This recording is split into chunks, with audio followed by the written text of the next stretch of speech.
de Dieu. On va continuer aujourd'hui avec la parole de notre Seigneur. Mais premièrement, on va prier. D'accord? On va prier. Merci Seigneur pour cette parole. Merci Saint-Esprit, parce que c'est toi qui nous parles, c'est toi qui nous enseignes, c'est toi qui nous montres les choses qu'on doit faire, les choses qui vont à venir, les choses qu'on va vivre en toi, dans ta parole, dans ta présence. Merci Seigneur. On a besoin de ta direction et on a besoin que tu nous guides et que tu nous parles à travers de ce message biblique. On te donne toute la gloire, Seigneur. On te donne toute la majesté, toute l'honorité. Et merci, Seigneur. Amen. Amen. Amen. On va continuer aujourd'hui avec une parole. C'est une parole, bon, je sais bien que vous allez réfléchir. Parce que je crois que, bon, dans l'Église, nous vivons des moments difficiles, de désaccords, mais la parole nous montre qu'on doit être et on doit se comporter avec des frères et des collaborateurs, des serviteurs. Et ça, c'est le message d'aujourd'hui. Bien, on va lire la parole. Il dit Philippiens 2, versets 1 à 8. Philippiens 2, versets 1 à 8, il dit « S'il y a donc de l'encouragement en Christ, s'il y a de la consolation dans l'amour, s'il y a une communion de l'esprit, s'il y a de la tendresse et de la compassion, rendez ma joie parfaite en vivant en plein accord. Ayez un même amour, un même cœur, une unité de pensée. Ne faites rien par esprit de rivalité ou par désir d'une gloire sans valeur, mais avec humilité, considérez les autres comme supérieurs à vous-même, que chacun de vous, au lieu de regarder à ses propres intérêts, regarde aussi à ceux des autres. Que votre attitude soit identique à celle de Jésus-Christ, lui qui est des conditions divines. Il n'a pas regardé son égalité avec Dieu comme un butin à préserver, mais il s'est dépouillé lui-même en prenant une condition de serviteur, en devenant semblable aux êtres humains. Reconnu comme un simple homme, il s'humiliait lui-même en faisant preuve d'obéissance jusqu'à la mort, même la mort sur la croix. Amen, amen. Ça, c'est l'apôtre Paul qui a écrit cette lettre, une lettre d'encouragement pour le frère, une lettre de dire ce qu'on doit vivre entre frères et sœurs. L'essence de l'unité de l'esprit, l'essence de l'unité, c'est vivre d'une manière digne. Et l'apôtre Paul nous encourage à être fermes dans le même esprit, en travaillant ensemble comme des frères. Amen.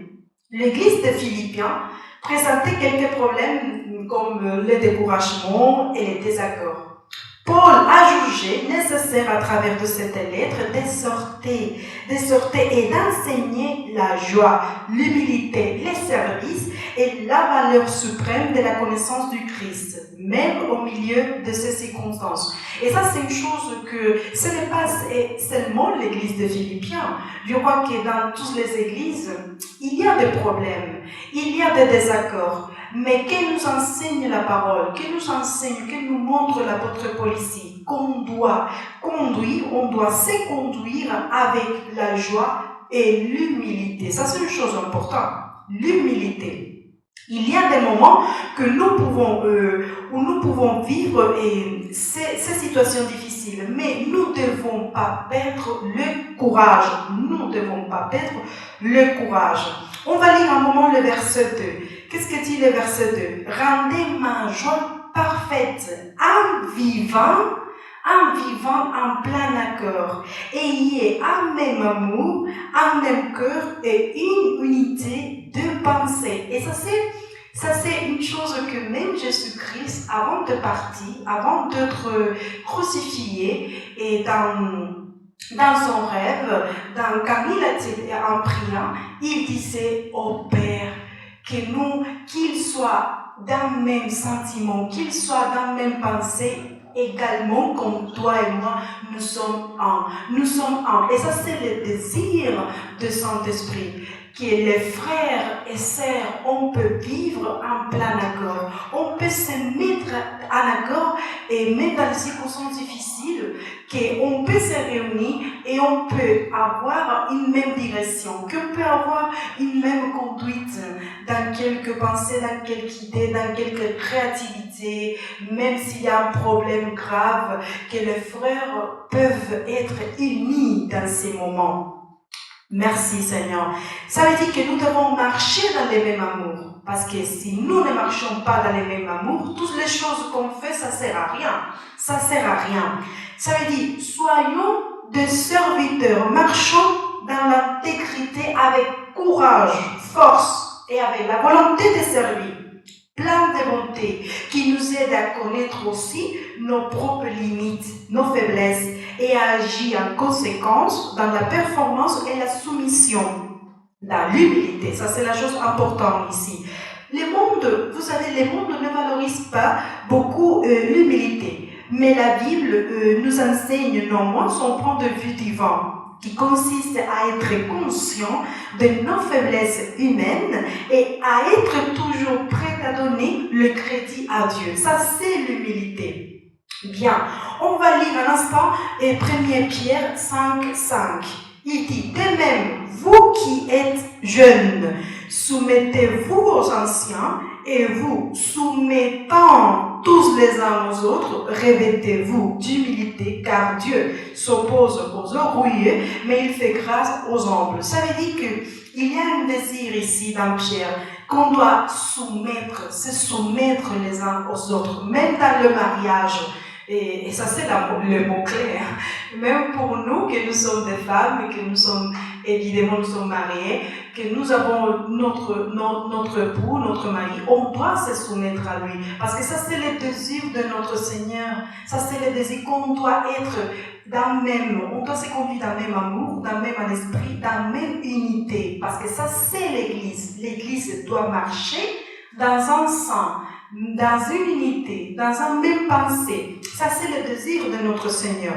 Amen, amen. Retournons à Philippiens 2, verset 5. Il dit que votre attitude soit identique à celle de Jésus-Christ. Lui qui est de conditions divines, il n'a pas regardé son égalité avec Dieu comme un butin à préserver, mais il s'est dépouillé lui-même. Ça veut dire quel grand exemple nous avons en Christ. Quel grand exemple. Ça veut dire qu'il est la clé. C'est la clé importante de l'unité. Christ, le Saint-Esprit, mais aussi la clé importante de l'unité, ça c'est d'être serviteur avec l'humilité. Ça c'est ce qu'il nous demande ici. Christ a laissé toute sa gloire, toutes ses majestés pour venir en rançon pour nous. Pour venir en rançon pour nous. Ça veut dire qu'il a laissé toute sa gloire et il a renoncé. Il s'est privé de toute sa splendeur, prenant la forme d'un serviteur et acceptant la souffrance et la mort horrible sur la croix. Ça veut dire même dans sa condition divine. Dans sa condition divine, il a assumé une nature humaine avec des tentations et des faiblesses, mais sans péché. Ça veut dire si même Christ, il a pris une condition humaine pour nous servir, parce que ça c'est Jésus-Christ, notre Seigneur, notre Roi, qui est mort sur la croix. Il a pris une condition humaine et il s'est montré comme un serviteur. Qu'est-ce que ça veut dire pour nous? Qu'est-ce que nous devons faire alors? Nous devons aussi être la même chose, être des serviteurs, parce qu'il n'y a personne de plus grand qu'autre personne. Nous tous sommes des serviteurs. Amen. Merci Seigneur. Ça veut dire, ayons ces mêmes sentiments d'abandon, d'obéissance, d'amour pour son œuvre, pour lui et les uns pour les autres, mais un amour vrai. Et attention à ça, un amour vrai, sans faux semblant, car l'amour fraternel peut être faux. Amen. Ça veut dire que l'amour fraternel peut être faux. Et on va lire un instant, parce que je veux que vous lisez ça. On va lire un instant Romains 12, versets 9 à 10. Il te dit que l'amour soit sans hypocrisie. Ça, c'est l'apôtre Paul qui a dit ça. Que l'amour soit sans hypocrisie. Ayez le mal à nourrir, attachez-vous au bien, par amour fraternel, soyez pleins d'affection les uns pour les autres et rivalisez d'estime réciproque. Et ça veut dire qu'on doit avoir un amour vrai, un amour sincère. Parce que je suis sûre que si tu aimes par exemple ton épouse, tu l'aimes dans la sincérité. Si tu aimes ton mari, tu l'aimes dans la sincérité. Et ça veut dire, même dans les corps de Christ, même dans l'église, on doit avoir un amour sincère. Parce que ça, c'est Christ qui nous regarde. Et ça aussi, et ça, c'est la clé importante pour l'unité du Saint-Esprit. D'avoir un même sentiment, un même amour. Ça, c'est le désir du Saint-Esprit. On va lire un instant, et Marc 10, 45. En effet, le Fils de l'homme est venu non pour être servi, mais pour servir et donner sa vie en rançon pour beaucoup. C'est un autre mot qui dit la nécessité, la clé importante de Christ, qu'il est venu ici pour servir. Et Paul réaffirme encore dans Philippiens 2, verset 14, qu'on doit faire les choses avec amour aussi. Il te dit, faites tout sans murmure ni contestation, afin d'être irréprochables et purs, des enfants de Dieu sans défaut, au milieu d'une génération perverse et corrompue. C'est comme des flambeaux dans le monde que vous brillez parmi eux. Ça veut dire que nous devons faire les choses, toutes les choses dans la paix, la simplicité et l'humilité. Ça veut dire, ce n'est pas seulement marcher dans un même amour. Aussi, on doit faire les choses avec amour, avec de l'énergie, avec la puissance, avec la valeur. Même si ton pasteur te demande de faire quelque chose, tu lui fais, mais avec amour. Oh oui, merci pasteur, je vais le faire, mais avec amour, parce que ça, c'est Dieu qui te regarde. Tu dois faire les choses pour lui, plaisir à Dieu. Ce n'est pas pour les hommes que tu fais les choses. Mais aussi, ça c'est pour Dieu, mais aussi pour servir à tes frères et sœurs. Amen, amen. Paul fait allusion au travail de deux frères qui ont participé avec lui comme missionnaires, collaborateurs, et donne des exemples de leur qualité. Par exemple, Timothée et Épaphrodite. Je suis sûre que vous avez lu les lettres de Timothée. Et aussi, je suis sûre que vous connaissez Épaphrodite. On peut prendre ces exemples même aussi pour nos vies. Qu'est-ce qu'il nous dit de Timothée? Qu'est-ce que dit l'apôtre Paul? Il dit dans Philippiens 2, verset 22, il dit l'apôtre Paul, vous savez que Timothée a fait ses preuves en se consacrant au service de l'évangile avec moi comme un enfant avec son père. Et ça, c'est le mot clé ici important parce que l'apôtre Paul décrit bien et comment Timothée fait les choses. Il te dit, vous savez que Timothée a fait ses preuves en se consacrant au service de l'évangile avec moi comme un enfant avec son père. Eh bien, qu'est-ce que fait un enfant pour son père? Qu'est-ce que fait un enfant? Il obéit, non? Ça, c'est la première chose que fait un enfant. Obéit son père. Et aussi, un enfant a de l'amour pour son père, a de la confiance pour son père. Bien, ça veut dire qu'on doit tous obéir à notre Père Céleste. On doit tous obéir à notre Père Céleste. On doit avoir de l'amour. Et ça, c'est le premier commandement. On doit aimer Dieu de tout notre cœur, de toute notre pensée, de toute notre âme, de tout esprit. Ça, c'est l'un des premiers commandements. Ayez de l'amour pour notre Dieu. Ça veut dire que Timothée est un digne serviteur du Christ, aimé, fidèle, dévoué à Paul et à l'évangile. Ça, il nous parle de Timothée, des caractéristiques de Timothée. Amen, amen, amen. Et qu'est-ce qu'il nous dit d'Épaphrodite? Qu'est-ce qu'il nous dit? Épaphrodite, il nous dit aussi que c'est un frère, un collaborateur, un compagnon d'armes, un messager et un ministre.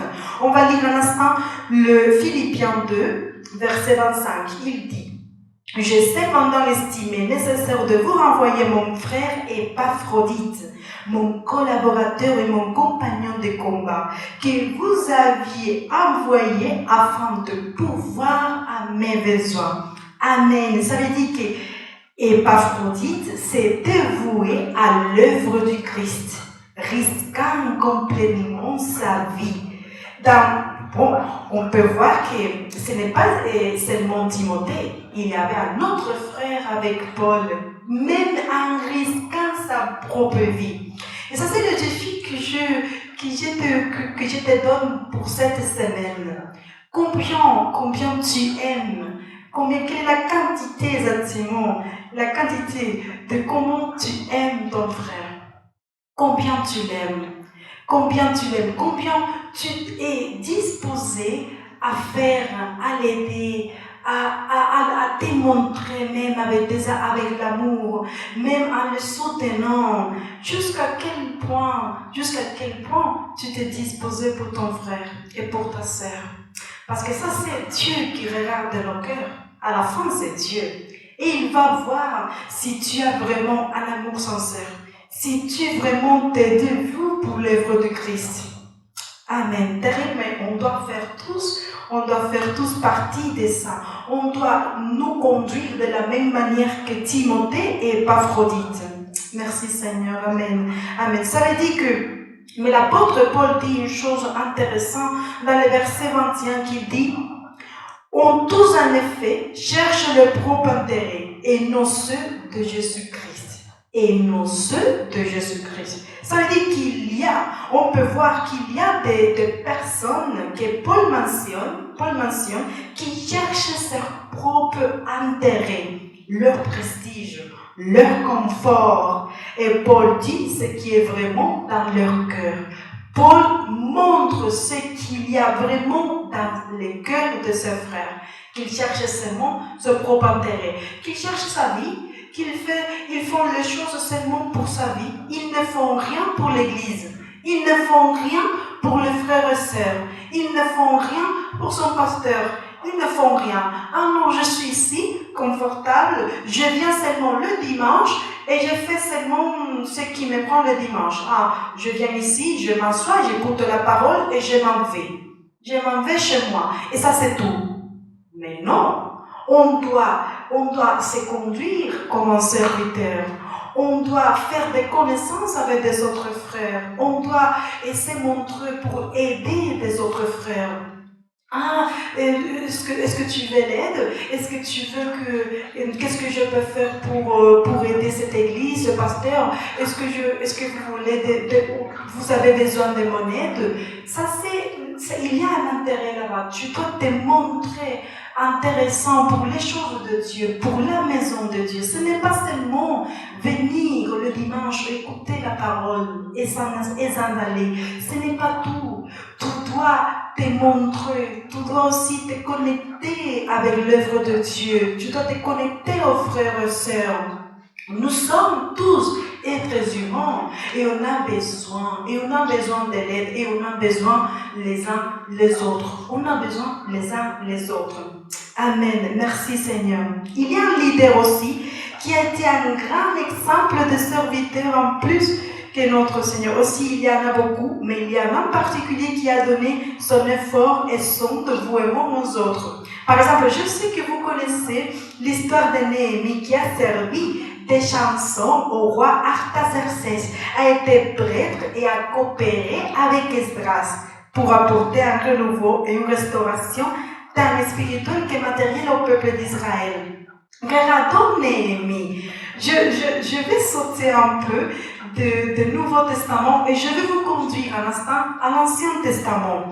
Ça, c'est Néhémie. Tout le monde connaît, je crois, l'histoire de Néhémie. Non? Je vais lire un instant le Néhémie 1, verset 2 à 4. Il te dit: durant le mois de Kislev, la 20e année du règne d'Artaxerxès, alors que je me trouvais à Suse, la capitale, Anani, l'un de mes frères, est arrivé avec quelques hommes de Juda. Je les ai interrogés au sujet des Juifs rescapés de la déportation et au sujet de Jérusalem. Ils m'ont répondu: les rescapés de la déportation, se retrouve là, dans la province, au comble du malheur et du déshonneur. La muraille de Jérusalem est pleine de brèches et ses portes ont été réduites en cendres. À cette nouvelle, je me suis assis, je pleure et j'ai porté le deuil durant des jours, gênant et priant devant le Dieu du ciel. Ça veut dire Dieu a inspiré Néhémie pour reconstruire les murs de Jérusalem. Comme sa parole dit qu'il produit à la fois la volonté et l'accomplissement de son bon plaisir. Ça veut dire que Néhémie a sympathisé avec le besoin du peuple, a ressenti une profonde douleur et il s'est identifié avec son frère, ce peuple. Ça veut dire qu'il a mis son cœur dans le jeûne et la prière avec beaucoup de larmes, intercédant pour eux et criant. Ça veut dire qu'on peut voir l'attitude de Néhémie, d'un serviteur à tout moment, inquiet pour son peuple. Ça veut dire que Néhémie aurait pu facilement rester là parce qu'il était quelqu'un d'important. On peut voir dans le chapitre 2. Néhémie chapitre 2, verset 2 à 5, il te dit, le roi m'a demandé, pourquoi as-tu mauvaise mine? Tu n'es pourtant pas malade, ou ce n'est peut-être qu'une peine de cœur. Saisi d'une très grande frayeur, je lui ai répondu, que le roi vive toujours. Comment pourrais-je avoir bonne mine lorsque la ville qui abrite les tombeaux de mes ancêtres est en ruine et que ses portes ont été dévorées par le feu? Le roi m'a demandé, que voudrais-tu? J'ai alors prié le Dieu du ciel et répondu au roi, si tous les juges bons et si moi, ton serviteur, j'ai obtenu la faveur, je n'aimerais que tu m'envoies en Juda vers la ville qui abrite les tombeaux de mes ancêtres pour que je la reconstruise. Ça veut dire que Néhémie, il avait une charge importante dans ce royaume. Il était le chanson du roi d'Artaxerxès. Il était quelqu'un d'important. Il avait un travail, mais il était inquiet pour le peuple de Jérusalem. Il a été inquiet pour les rescapés. Il a été triste, il a jeûné, il a prié, parce qu'il savait bien que son peuple, les Juifs, ont été en ruine.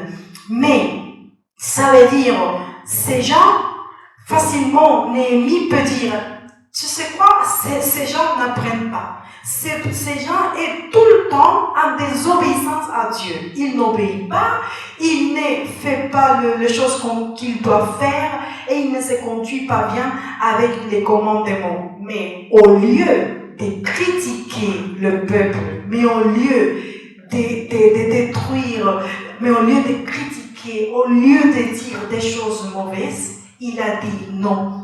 Je vais là-bas, je vais aller là-bas et je vais aider mon peuple. Ça veut dire qu'il a partagé la douleur. Il a partagé sa douleur. Nous voyons des qualités extraordinaires chez Néhémie. Mais aussi, je veux souligner qu'il craignait Dieu. Et aussi, il travaillait avec le peuple d'autre façon, d'autre manière. Il a prié. Il était aussi en travaillant. Ça veut dire, Néhémie 4, verset 16, il dit, à la même époque, j'ai encore dit au peuple que chacun passe la nuit à l'intérieur de Jérusalem avec son serviteur. Montons la garde pendant la nuit et travaillons pendant la journée. Ainsi, nous ne quittions pas nos vêtements, ni moi, ni mes frères, ni mes serviteurs, ni les hommes de garde qui me suivaient. Ça veut dire que nous pouvons voir comme il travaillait avec ses frères. Il ne restait pas assis à donner des ordres. Il travaillait aussi jour et nuit. Ça, c'était Néhémie. Il n'a pas utilisé son autorité pour profiter des avantages. Parce que vous savez que c'est vrai qu'il y a des personnes qui utilisent son autorité pour profiter des choses, sa position. Mais, comme d'autres dirigeants l'avaient fait avant lui, parce qu'il y avait des autres dirigeants avant Néhémie qui faisaient le mal, qui faisaient des choses très mauvaises. Mais la crainte de Dieu nous rend conscients de notre responsabilité envers lui et nous aide à nous détourner de ces stratégies subtiles comme la manipulation des gens. Et ça veut dire, Néhémie, n'était pas une personne qui manipulait. Il savait de la crainte de Dieu. Il avait de la crainte de Dieu dans son cœur et il aimait Dieu. Amen. Personne n'est plus grand qu'un autre. Nous sommes tous en Christ. Et je termine en rappelant les paroles de l'apôtre Paul. Soyons dans le même esprit. Regardons notre frère et soutenons. Ne fermez pas vos yeux. Soyons des serviteurs comme Jésus-Christ. Amen. Amen. Bon, je vais prier, j'ai fini. Et j'espère que vous gardez ce message dans votre cœur. J'espère que vous gardez, que vous réfléchissez dans cette parole. Soyons des serviteurs. Ayons un même esprit. Aimons notre frère. On doit l'aimer parce que Dieu t'aime. Dieu te restaure. Et Dieu aussi le fait avec les autres personnes. S'il a fait avec toi, il peut le faire avec les autres personnes. On doit se supporter les uns les autres. C'est difficile parce que nous tous, nous sommes des êtres humains. Nous tous avons des caractéristiques différentes. Mais on doit se supporter. On doit s'embrasser. On doit dire, bon, je vais te soutenir, je vais t'appuyer, je vais rester là avec toi. Et ce n'est pas seulement de donner des choses matérielles, de donner des choses économiques, mais tu peux soutenir ton frère en priant avec lui. En l'écoutant s'il y a quelque chose de difficile à dire, qu'ils peuvent tenir en toi, qu'ils peuvent trouver en toi de la confiance. Et ça, c'est la chose importante. Avoir de la confiance et avoir de l'amour. Et marcher dans le même amour. Parce que ça, c'est la chose importante du Saint-Esprit. Qu'on marche dans le même amour. Qu'on ait un même sentiment. Ça, c'est la chose importante. Merci Seigneur pour cette parole. Je bénis mes frères et sœurs qui m'écoutent. Que Seigneur, tu peux garder cette parole dans leur vie et que tu peux aussi garder cette parole dans ma vie. Seigneur, on a besoin de toi. On a besoin de ton Saint-Esprit pour nous guider, pour se dérouler comme des frères, pour faire ta volonté, pour accomplir ton désir. C'est ce que tu veux de nous. Qu'est-ce que tu veux de nous? Que nous traitons comme des frères. Que nous comportons comme des frères. Et on te donne toute la gloire, tout l'honneur, toute la majesté, Seigneur, parce que c'est ta parole. Merci pour ta parole. Merci pour ton message. Merci, Seigneur. Bon, à bientôt et on se voit.